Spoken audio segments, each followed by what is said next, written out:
बोला बोला दुर्गा मैया की।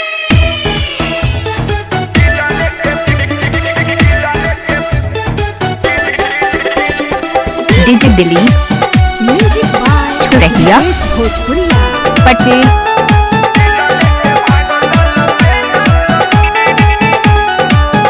आवतानी हम पौआ पखार के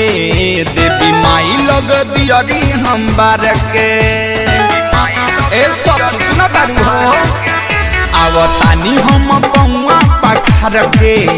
देवी माई लग दियरी हम बार के संगे चुनरी चढ़ैले माई के भोग लगैले संगे चुनरी चढ़ैले माई के भोग लगैले लेके फल फूल केला सखी मेला में भेटैले उ अकेला सखी दिल लेके भागल बेला सखी मेला में भेटैले उ अकेला सखी दिल लेके भागल बेला सखी। डीजे दिलीप छुरहिया पटेल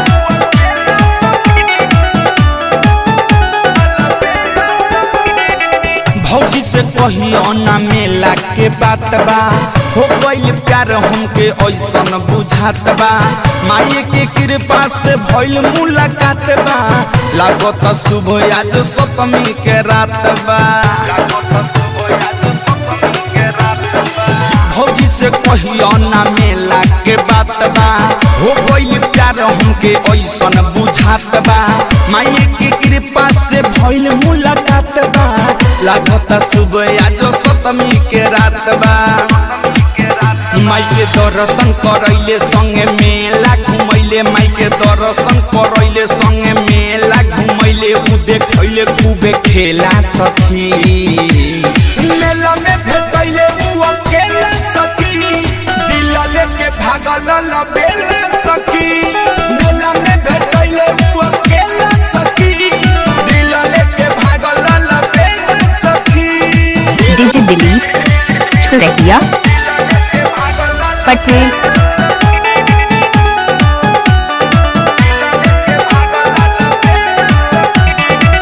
दिल्ली के बतिया हम तो हसे बतैनी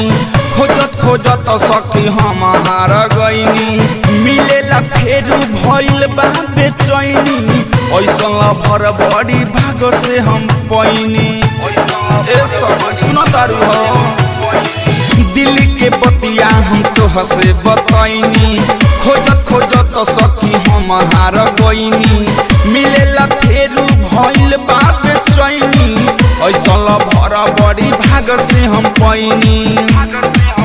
हमसे करे खातिर भेंट कहीं करत होई वेट हमसे करे खातिर भेंट कहीं करत होई वेट अजय चंदेश्वर मिलेला सखी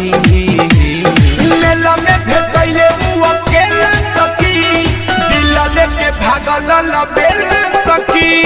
मेला में भेटैले उ अकेला सखी दिल लेके भागल बेला सखी। आवतानी हम पौआ डीजे दिलीप छुरहिया माई लग दियरी हम बार के संगे चुनरी चढ़ैले माई के भोग लगैले संगे चुनरी चढ़ैले माई के भोग लगैले लेके फल फूल केला सखी